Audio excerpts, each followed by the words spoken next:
हाँ जी, तो मैं क्या बता रहा था आपको कि अगर यहाँ पे मैंने बता दिया आपको कि हमारी बॉडी में हेमोग्लोबिन का कंटेंट पता करना होता है। मेल में हेमोग्लोबिन का कंटेंट ज़्यादा होता है कंपेयर टू, ठीक है।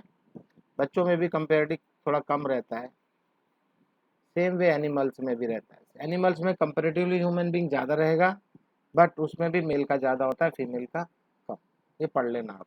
मैंने आपको भी क्या बताया, आप कितना भी पालक खा लो, पालक समझते हो आप,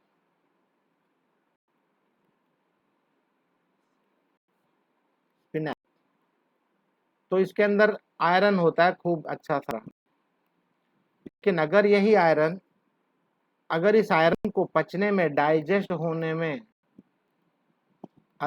जिंक की जरूरत होती है, अगर आपकी बॉडी में जिंक नहीं है तो आयरन डाइजेस्ट नहीं होगा। इसलिए देखा होगा जब किसी को एनीमिया वगैरह होता है या कमजोरी आती है, जाके डॉक्टर को बोलता है ना वो कि डॉक्टर साहब मुझे कमजोरी आ रही है, मुझसे चला नहीं जा रहा, बहुत सांस फूलती है, सांस नहीं ले पा रहा हूँ। तो ये सांस ना ले पाने का कारण किससे डायरेक्टली है रिलेटेड? हेमोग्लोबिन से। और हेमोग्लोबिन का डायरेक्ट कनेक्शन किससे? आयरन से। और जब तक जिंक नहीं होगा तब तक वो पचेगा ही नहीं, बॉडी एब्जॉर्ब भी नहीं करेगी आयरन को। तो इसका मतलब आपको आयरन पचाना है तो जिंक लेना बहुत जरूरी है। इसीलिए कभी कभी डॉक्टर आपको क्या सजेस्ट करता है? जिंकोविट। लेकिन ये तो सप्लीमेंट हुआ, तो बीमार आदमी के लिए है। What about healthy person?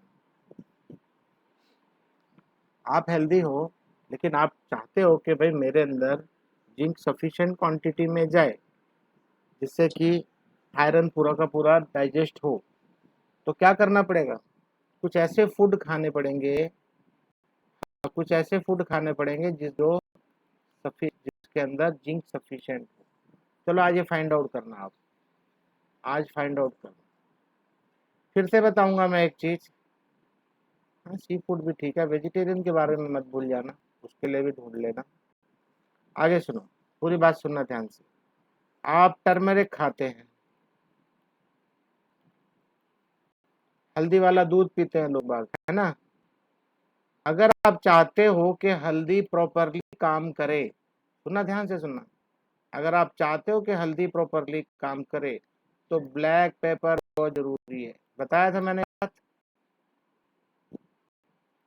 Black pepper डालना बहुत जरूरी है, स्मॉल, वेरी स्मॉल क्वांटिटी। ये मत सोचना कि बहुत ज़्यादा खा लूंगा तो बहुत ज़्यादा काम करेगा, नहीं। और अगर आपको आपकी बॉडी का कैल्शियम चाहते हो कि डाइजेस्ट हो जाए तो विटामिन D3 होना बहुत जरूरी है।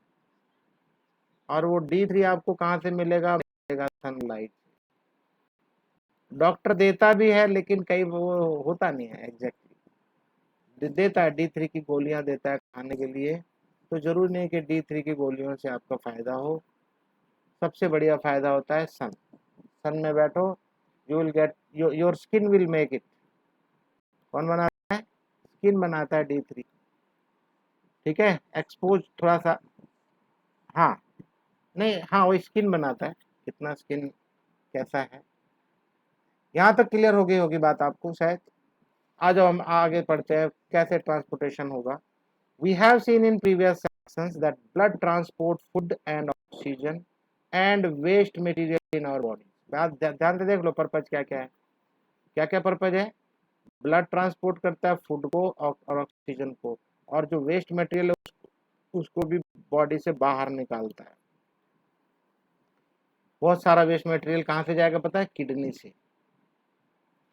सो in class 9th we learned about blood being a fluid connective tissue। पढ़े हो ना? ब्लड, ब्लड कौन सा टिश्यू है? Fluid connective tissue. याद रखना है, ये मत सोचना आपकी बुक में नहीं है और 10th क्लास में मल्टीपल चॉइस क्वेश्चन में नहीं आएगा, ऑलरेडी लिखा हुआ है तो आ सकता है। Blood consist of fluid medium, fluid medium होता है कॉल्ड प्लाज्मा। तो उसके अंदर जो फ्लूइड होता है उसको क्या बोलते हैं? Plasma. In which the cells are suspended, उस प्लाज्मा में सेल क्या होती है? सस्पेंडेड होती है। सस्पेंडेड का मतलब तो लटकना होता है, लेकिन यहाँ पे क्या होता है, उसी में फ्लोट करती रहती है। ब्लड सेल्स क्या करती है, फ्लोट करती है, किसमें, प्लाज्मा में। आई होप यहाँ तक क्लियर हो गया होगा। तो प्लाज्मा ट्रांसपोर्ट फूड, अब प्लाज्मा क्या करेगा, फूड को और कार्बन डाइऑक्साइड को वापस लेके जाता है, और नाइट्रोजनियस वेस्ट जो है, जो डिजॉल्व फॉर्म में, उसको भी लेके जाता है।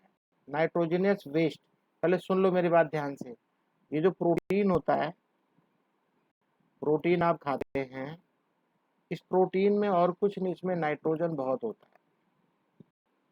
नाइट्रोजन से ही ये जाना जाता है प्रोटीन। अगर नाइट्रोजन है तो प्रोटीन है उसमें। तो प्रोटीन एब्जॉर्ब तो हो गई, लेकिन उसका नाइट्रोजनियस वेस्ट जो है कहाँ से निकलता है, बोलो, यूरिन से निकलता है। कहाँ से निकलेगा, यूरिन से, in the form of urea, in the form of, हाँ, यूरिया के फॉर्म में निकलता है। हाँ, ठीक है, आगे देखो। तो तो अब आगे क्या बढ़े, plasma transport food carbon dioxide और नाइट्रोजनस वेस्ट को डिसॉल्व फॉर्म में लेके जाता है। Number 1, oxygen is carried by the red blood cells, RBC लेके जाता है। ऑक्सीजन कौन लेके जाता है, RBC, red blood cells. And many other substances like salt भी लेके जाता है, are other transported by the blood. ये बहुत सारे सॉल्ट होते हैं हमारी बॉडी में, सोडियम रहेगा, मैग्नीशियम, बहुत सारा रहता है, पोटेशियम भी रहता है, हमारी बॉडी को कैरी करता है। वी दस नीड ए पंपिंग ऑर्गन। तो अब ये सारी चीजें तो हैं, लेकिन हमारी बॉडी को एक पंपिंग ऑर्गन चाहिए भाई। कौन पहुंचाएगा हर जगह, ठीक है ना, हाँ, to push blood around the body. तो पूरी बॉडी में पूरे ब्लड को पुश करने के लिए क्या चाहिए, कोई पंप सिस्टम चाहिए।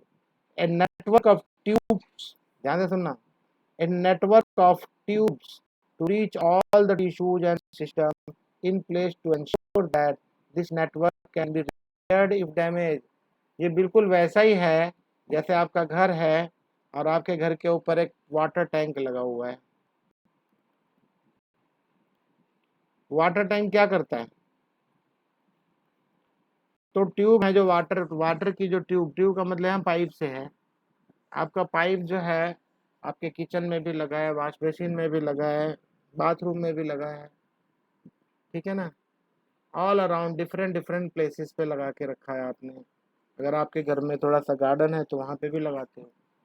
तो डिफरेंट डिफरेंट प्लेसेस पे है, लेकिन इन सब के लिए वाटर डायरेक्ट तो अपने आप नहीं पहुँच गया।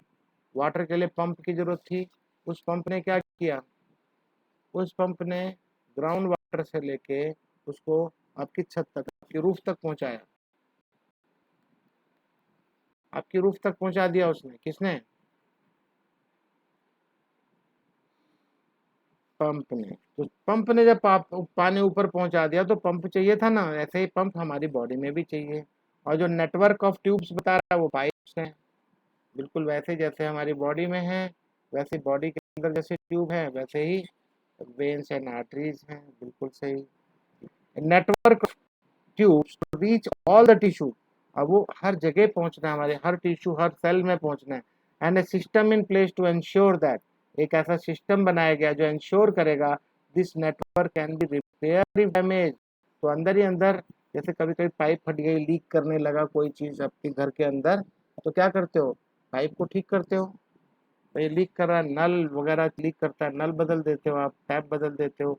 वैसे ही इसको अगर रिपेयर करना है तो क्या होगा, तो हमारी बॉडी के अंदर भी ऐसा सिस्टम बना हुआ है, जो आर्टरीज और वेन्स अगर डैमेज हो गई तो ऑटोमेटिकली उसकी रिपेयर चलती रहती है कंटिन्यूअसली। ईमानदारी से आप लोग बताएंगे अपने कितने लोगों ने ये डायग्राम ड्रॉ किया है,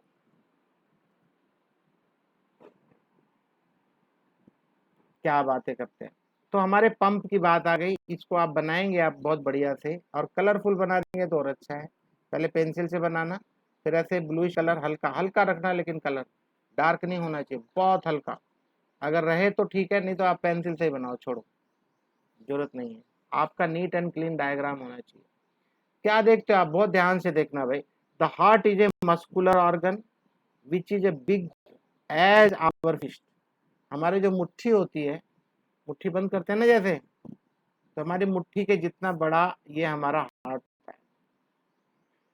because both oxygen and carbon dioxide have to be transported. आपको पता है कि ऑक्सीजन जाएगा हेमोग्लोबिन के साथ, कार्बन डाइऑक्साइड तो सिंपली डिजॉल्व होके वापस आ जाता है। तो क्या देखना, you have to be transported by the blood. The heart has different chambers. तो कितने चैम्बर होते हैं? 4 चैम्बर। 4 चैम्बर होंगे भाई, ध्यान से सुनना। The heart has different chambers to prevent the oxygen rich blood from mixing with the blood containing carbon dioxide. बहुत ध्यान से सुनना भाई, प्लीज पे अटेंशन हियर। इस हार्ट के अंदर 4 चैम्बर है, 1 2 3 4। तो अगर ध्यान से सुनना, प्लीज पे अटेंशन हियर। अब अगर ब्लड ऑक्सीजनेटेड आया, इधर ध्यान दो इधर, ऑक्सीजनेटेड ब्लड आया, ऑक्सीजनेटेड मतलब ऑक्सीजन लेके आया, क्लीन आया, ऑक्सीजन ऑक्सीजन रिच ब्लड मतलब लंग से आ रहा है। लंग से आया ये ब्लड, पहले यहाँ आएगा, इसमें एंट्री होगी, फिर इसके बाद इधर चला जाएगा। ठीक है, ये चला जाएगा ऑर्टा के थ्रू, और फिर इधर से वेना लोअर बॉडी से ब्लड आ रहा है। ध्यान से सुनना भाई, please pay attention here. Vena cava से आता है, वेना कावा मतलब लोअर बॉडी से आता है। लोअर बॉडी से कैसा ब्लड आ रहा है? डीऑक्सीजनेटेड बोलेंगे, डीऑक्सीजनेटेड मतलब उसमें कार्बन डाइऑक्साइड है, ब्लड में ऑक्सीजन नहीं है। हाँ, उसमें कार्बन डाइऑक्साइड है, ऑक्सीजन नहीं है। अब ये यहाँ पे एंट्री करेगा, ठीक है, फिर दूसरे चैम्बर में जाएगा नीचे, फिर ऐसे निकल के पल्मोनरी आर्टरी में चला जाएगा, वेना को अपर बॉडी में चला जाएगा, वापस फिल्टर होने के लिए, वापस फिल्टर नहीं बोलना चाहिए, कार्बन डाइऑक्साइड को वापस दे देगा और ऑक्सीजन को वापस लेके आएगा, ऐसा। तो क्या ये चारों चैम्बर आप, ये 2 चैम्बर आपस में कनेक्टेड हैं और ये 2 चैम्बर आपस में कनेक्टेड हैं, ब्लड इधर से उधर चला गया। अब अगर ये जो वॉल है, दिखाई दे रही है वॉल? अरे बोलो भाई, ये वॉल अगर वीक पड़ गई, कभी कभी वीक हो गई, या यहाँ पे कभी होल हो गया, मान लो ये होल हो गया, रुको मैं कलर दूसरा ले लेता हूँ, फिर आपकी समझ में आएगा। ये यहाँ पे मैंने गोला डाला है, यहाँ पे कहीं भी मान लो एक होल हो गया, किसी कभी सुना है ना कि किसी बच्चे के होल है इसके दिल में, सुना है ना? तो ये कब हुआ?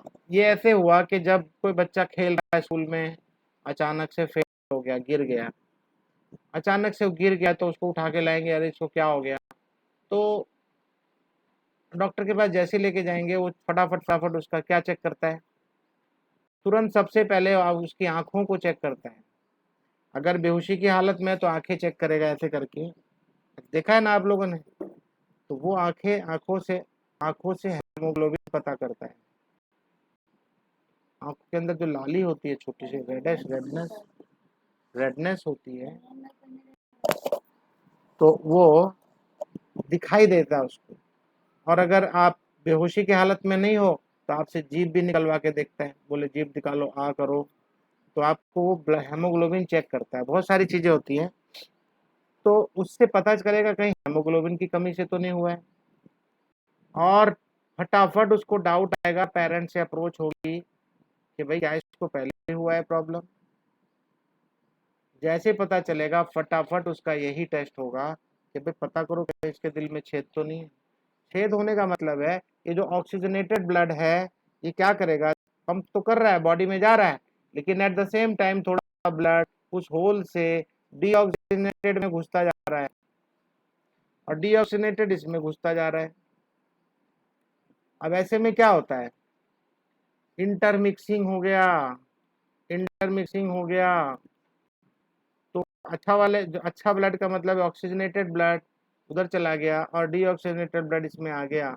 अब ये बताओ, जो फूड को डाइजेस्ट करने के लिए ब्लड जा रहा है ऑक्सीजन लेके, इसमें तो कार्बन डाइऑक्साइड आ गई, सफिशिएंट क्वांटिटी में ऑक्सीजन उसको नहीं मिल रहा है। कहने का मतलब ये, he or she is not getting sufficient oxygen to digest the food at cellular level। at cellular level मतलब सेल के अंदर।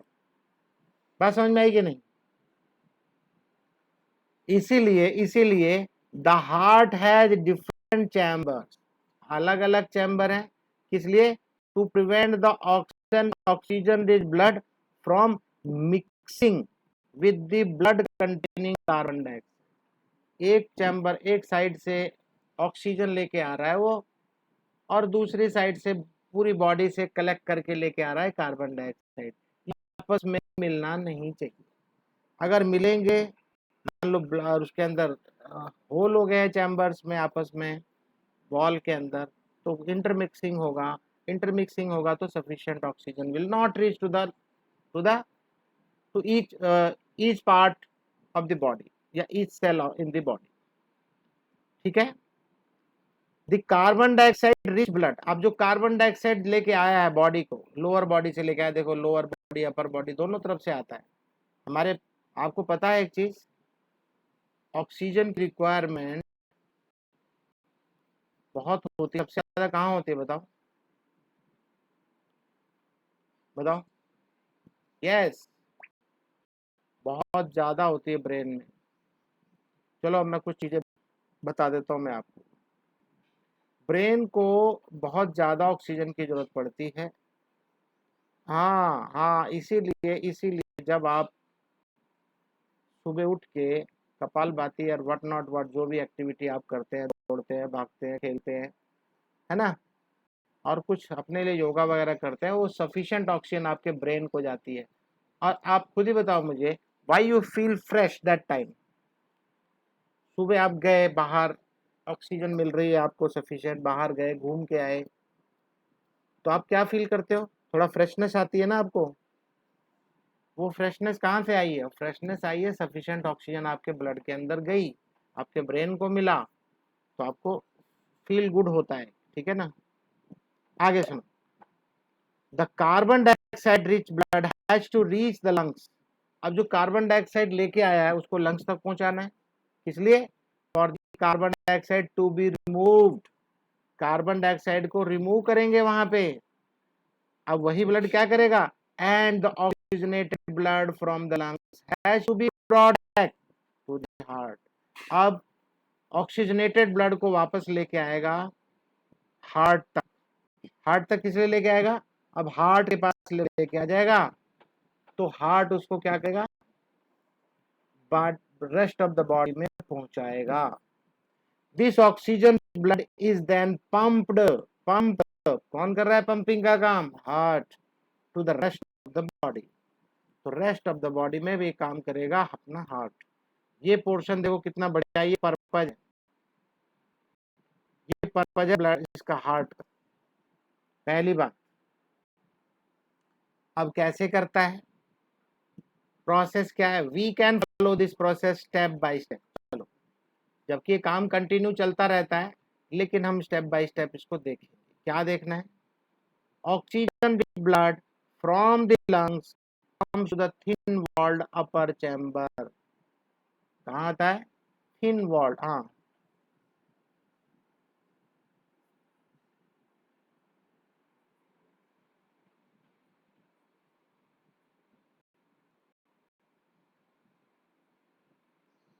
नहीं, ब्लड सेल डेड भी तो होती है, उनकी अपनी लाइफ होती है, उनकी अपनी लाइफ होती है, वो डेड हो जाती है। ठीक है, हाँ। अच्छा सुनो, चलो अच्छी बात है, यहाँ पे तुमने पूछा तो मैं कुछ चीज बता दूं। जब हमें पता है कि आरबीसी और डब्ल्यूबीसी, आरबीसी और डब्ल्यूबीसी, व्हाइट ब्लड सेल्स और आरबीसी, इनकी कुछ लाइफ होती है। एक समय के बाद ये क्या होंगे? डेड हो जाएंगे, सेल्फ डेड हो जाती है। अब ऐसे में हमें पता है कि हमारे जितनी भी आरबीसी हैं सब के सब 7 डेज 8 डेज में खत्म हो जाएंगे, 3 डेज भी किसी, मेरे ख्याल से WBC 3 डेज है, खत्म हो जाएंगे, हम जानते हैं।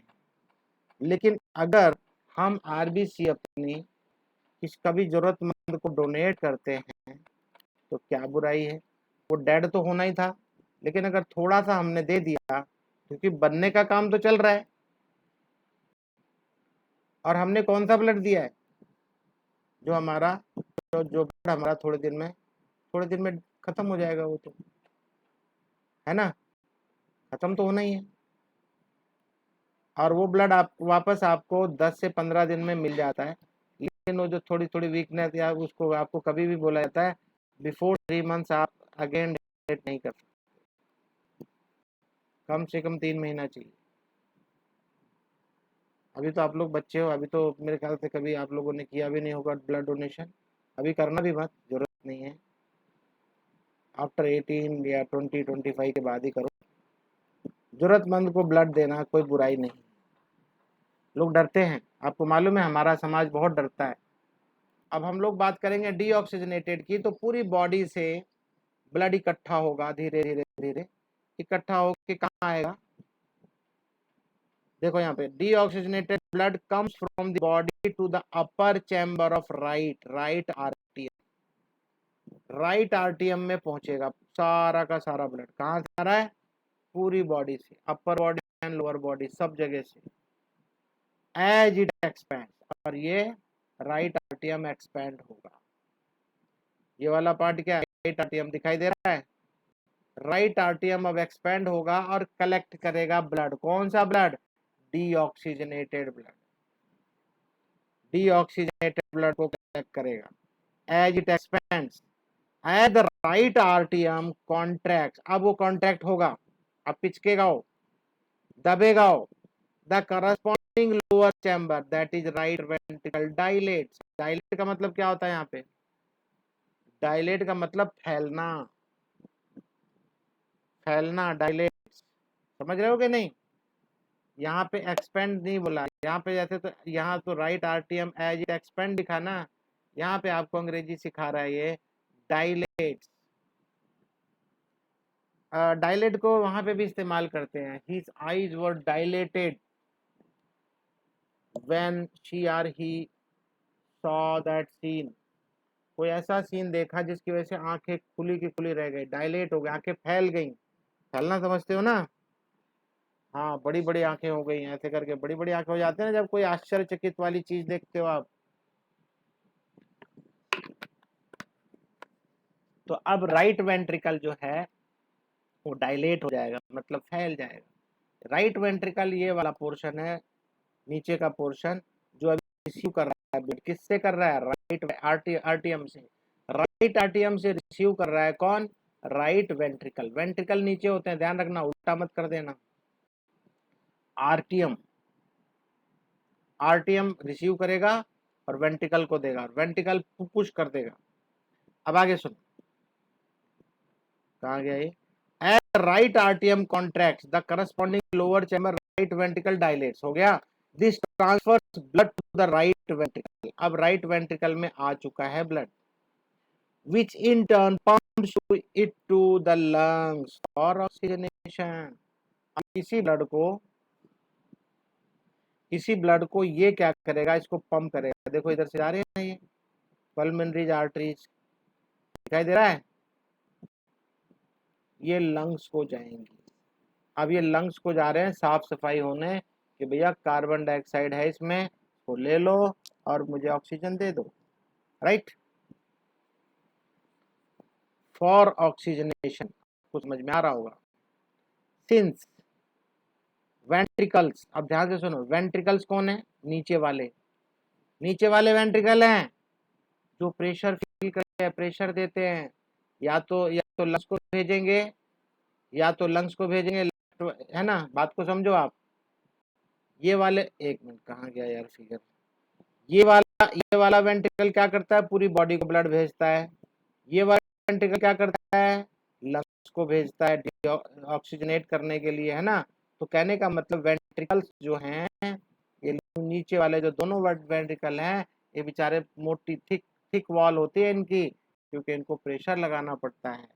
Since ventricles have to pump blood into various organs, they have thicker muscular walls. ये क्वेश्चन आता है कि भाई थिकर मस्कुलर वॉल किसकी होगी? देन द एट्रिया डू, ठीक है। वॉल्स एंश्योर, अब ये वॉल्स हैं, ये ध्यान रखना भाई सभी लोग। वॉल मैंने आपको बताया ना, नॉन रिटर्निंग वॉल होता है। नॉन रिटर्निंग मतलब जो रिटर्न नहीं होने देता। वॉल्स एंश्योर करते हैं, walls ensure that blood does not flow backward when आर्टिया और वेंट्रिकल्स कॉन्ट्रैक्ट। तो ये जो कॉन्ट्रैक्ट हो रहे थे वेंट्रिकल्स, जब कॉन्ट्रैक्ट होगा, मान लो ये पिचकेगा, ये क्यों पिचक रहा है? प्रेशर दे रहा है कि भाई सभी ऑर्गन्स में जाओ ब्लड। तो ऐसे में मैंने आपको बताया कि वापस नहीं जाएगा ये ब्लड, आरटीएम में वापस नहीं जाना चाहिए। तो इसके लिए क्या लगा रहता है यहाँ पे? वाल्व लगे हुए हैं, वाल्व्स यहाँ पे भी है, इधर भी है। वाल्व्स इंश्योर करते हैं कि ब्लड वापस नहीं आना चाहिए। अच्छा सुनो एक चीज और, जो वेन्स हैं, वेन्स कौन होती हैं? जो ब्लड को डिफरेंट पार्ट्स में लेके जाती है ना। तो उन वेन्स के अंदर भी एनआरवी लगा रहता है, नॉन रिटर्निंग वाल्व लगा रहता है। क्यों लगा रहता है? मान लो कभी कुछ पंचर हो गया, डैमेज हो गया, तो जो प्रेशर वाला ब्लड है वो प्रेशर बाकी के पार्ट्स को मेंटेन करके रखे, वहां काम चलता रहे, वापस ना आए ब्लड, नहीं तो पूरा ब्लड निकल जाएगा। इसलिए कभी कभी किसी को चोट लगती है तो बहुत सारा ब्लड निकलता है। तो ब्लड जब जा रहा है, इसका मतलब क्या है? इसका मतलब वेन्स डैमेज हो गई हैं, और जो प्रेशर लग रहा था, हार्ट पंप कर रहा है, हार्ट को नहीं मालूम है कहीं कहीं पे लीकेज है, हार्ट को नहीं पता, चल रहा है बस, और वो पंप करता रहेगा तो ब्लड कहाँ से निकलता रहेगा? जहां चोट लगी है निकलता रहेगा, निकलता रहेगा, निकलता रहेगा। इसलिए बोलते हैं इसका ब्लड बंद करो जल्दी फटाफट। और ब्लड बंद करने के लिए ब्लड की क्लॉटिंग होती है हमारी बॉडी में ऑटोमेटिकली। ये बात पता है कि नहीं आपको? आपको कहीं चोट लगती है तो देखते हो आप, कुछ कट गया, कुछ फट गया, कुछ भी हो गया, तो विद इन शॉर्ट पीरियड वहाँ पे क्या हो जाता है? वहाँ पे क्लॉटिंग शुरू हो जाता है। आप थोड़ी देर के लिए रोक दो उसको, ज़्यादा लग गया तो रोकना पड़ेगा, बड़ा घाव है तो रोकना पड़ेगा, छोटा है तो अपने आप ही वहाँ पे ब्लॉक हो जाएगा, अपने आप बंद हो जाएगा। उसको बोलते हैं ब्लड क्लॉटिंग। एक मल्टीपल चॉइस क्वेश्चन बहुत बहुत बहुत जरूरी होता है। अगर आपकी बॉडी में विटामिन के नहीं है तो ब्लड क्लॉटिंग नहीं होगी, याद रखना। तो आपकी बॉडी के अंदर विटामिन के होना चाहिए, हमेशा के लिए याद रखो, हमेशा के लिए विटामिन के भूलना नहीं है। ये मल्टीपल चॉइस क्वेश्चन है, बहुत बढ़िया क्वेश्चन है, और जरूरी नहीं कि अभी पूछा जाए। जब आप 40 साल के हो जाओगे ना, तब भी ये सब क्वेश्चन पूछे जाएंगे। ये मत सोचना बस अभी पढ़ाई है, नहीं, पढ़ाई कभी खत्म नहीं होती। ये क्वेश्चन आता है, अभी अभी एक क्विज हुआ था उसमें भी पूछा गया था ये सारी बातें याद रखना। जब किसी का सर्जरी होता है, सुनना ध्यान से, जब किसी का सर्जरी होता है ना, जब, तो एक टेस्ट होता है, सीटीबीटी टेस्ट। सीटी मतलब क्लॉटिंग टाइम, बीटी मतलब ब्लीडिंग टाइम, समझे? अगर किसी आपकी बॉडी में किसी ने पंचर किया है, सुई से सुई लगाएंगे, मेरी सर्जरी हो चुकी है इसलिए मैं बता रहा हूँ सारी बातें। वो क्लॉटिंग टाइम देखेगा, फिर उसके बाद वो कितनी देर में क्लॉट हो जाता है, वो टाइम चेक करेगा। अगर क्लॉटिंग टाइम कम है, सॉरी क्लॉटिंग टाइम ज़्यादा है, अगर बहुत देर में होता है, तो उसकी सर्जरी पोस्ट करेंगे और उसको विटामिन के की गोलियां खिलाएंगे। जब उसका अगली बार फिर टेस्टिंग होगी, फिर सीटीबीटी परफेक्ट आया, तभी उसका सर्जरी होगा। तो ब्लड क्लॉटिंग बहुत इंपॉर्टेंट पार्ट है हमारी बॉडी का। हाँ जी, कहाँ तक पहुँच गए थे हम लोग? अरे कहाँ यार, यहाँ मैं कहाँ गया? तो blood does not flow backward when RTR ventricle contracts. बात समझ में आई? वहाँ क्या लगे रहते हैं? और ये थिकर वॉल क्यों होता है? मस्कुलर का, क्योंकि तुम्हारे प्रेशर अप्लाई करता है रेस्ट ऑफ द बॉडी के लिए। याद रखना, एक मल्टीपल क्वेश्चन है ये, मैं जहाँ जहाँ बता रहा हूँ ध्यान रखना, वो क्वेश्चन पूछा जाता है और वही क्वेश्चन नहीं पूछेगा, मैं भी पूछूंगा। चलो जी, एक बढ़िया सा यहाँ पे डायग्राम दिखाई दे रहा है। कैपिलरी का मतलब क्या होता है, मैं आपको पहले कैपिलरी बता दूं। कैपिलरी होता है बहुत छोटी छोटी वेन्स और आर्टरीज, बहुत पतली पतली, यहाँ तक कि इतनी पतली भी होती है कि हमको दिखाई भी नहीं देती, इतनी पतली होती है। लास्ट में बहुत पतली पतली हो जाएंगी ना, हर सेल को जब जाएंगी वो, ठीक है। यहाँ देखो ये हार्ट है आपका, दिखाई दे रहा है ये, बोलो भाई। अभी देखो पल्मोनरी वेन फ्रॉम लंग्स, ये एरो दिखाई दे रहा होगा आपको यहाँ पे, ये ब्लड चल चुका है, ऑक्सीजनेटेड ब्लड आता है, pulmonary vein from lungs, heart के अंदर एंट्री किया, फिर ये नीचे आया, नीचे आया, अभी क्या करेगा, ये पंप करेगा ब्लड को पूरी बॉडी में पहुंचाने के लिए। देखो इधर से और बॉडी, तो पूरी बॉडी में जा रहा है। ये बहुत सारी capillaries in the body organ apart from the lungs, lungs के अलावा हर जगह जो आर्टरीज है सब में पहुंचा रहा है, सभी को एक कंसोलिडेटेड बता रहा है कि भाई सब पूरी बॉडी में चला गया। अब यहाँ से क्या हो रहा है, देखो इस वाले पार्ट में इसका कलर अलग है, इसका कलर अलग है, ये कलर अलग करके बताना चाहता है कि अभी तक ये ऑक्सीजन रिच था, अब क्या है, अब कार्बन डाइऑक्साइड रिच है, डीऑक्सीजनेटेड है, कार्बन डाइऑक्साइड रिच है। अब ये वापस बोल रहा है कि भाई अब मैं इसको हार्ट को वापस दे दूं, तो वापस लेने के लिए चल पड़ा और आके यहाँ पे पहुंच गया, ठीक है ना, राइट आरटीएम में पहुंच गया, राइट आरटीएम से पहुंचेगा तो राइट वेंट्रिकल में पहुंच जाएगा नीचे। ये अभी पंप करेगा ऊपर की तरफ, दिखाई दे रहा है कहाँ जा रहा है, पल्मोनरी आर्टरी टू लंग्स, अभी लंग्स को जा रहा है यहाँ पे, लंग्स के अंदर गैसियस एक्सचेंज होगा, कार्बन डाइऑक्साइड दे देगा और ऑक्सीजन ले लेगा, जो हमने सांस ली हुई है वो ऑक्सीजन मिल जाएगी। पहले आप लोग मुझे बताएंगे कि आप लोग ऑक्सीजनेटेड और डीऑक्सीजनेटेड ब्लड राइट साइड और लेफ्ट साइड का मिक्स नहीं होना चाहिए, समझ में आ गई होगी बात। सच सेपरेशन अलाउज, ध्यान से सुनो भाई please, such separation allows highly efficient supply of oxygen to the body. अगर ऐसा सेपरेशन है तो हमें बहुत ही बढ़िया ब्लड, ऑक्सीजनेटेड ब्लड हमारी बॉडी में पहुंचता है। This is useful in animal that have high energy, ये भी एनिमल्स को भी जरूरी है जिनको बहुत एनर्जी की जरूरत पड़ती है, such as birds and mammals which constantly use energy to maintain their body temperature।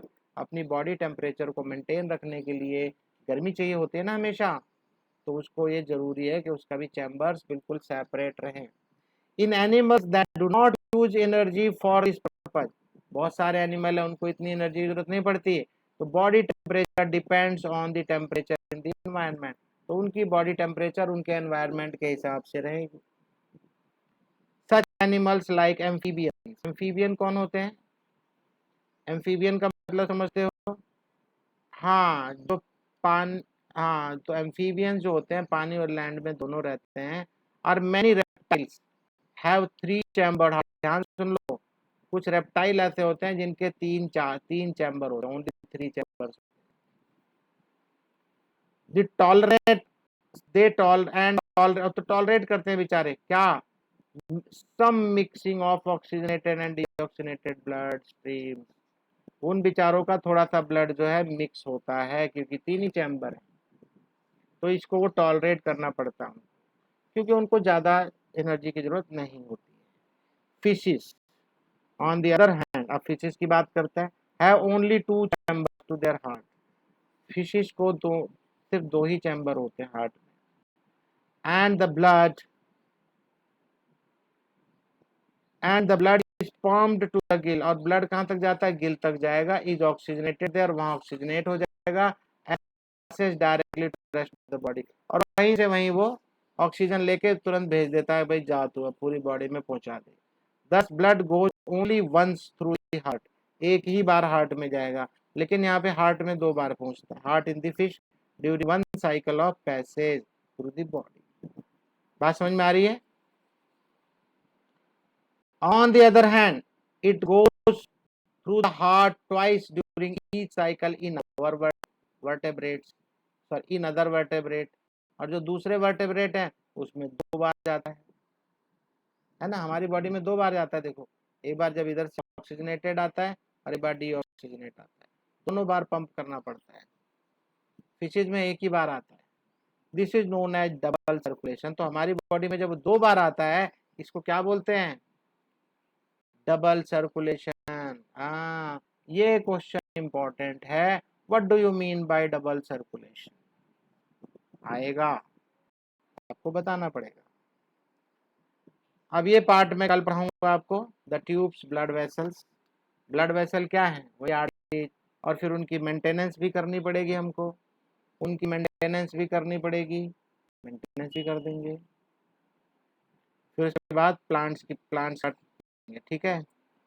तो चलो आज की क्लास समाप्त करता हूँ मैं। I think you must have enjoyed the class. कोई भी डाउट है तो प्लीज कल पूछो, दोबारा से, कल फिर से एक्सप्लेन कर दूंगा, कोई प्रॉब्लम नहीं।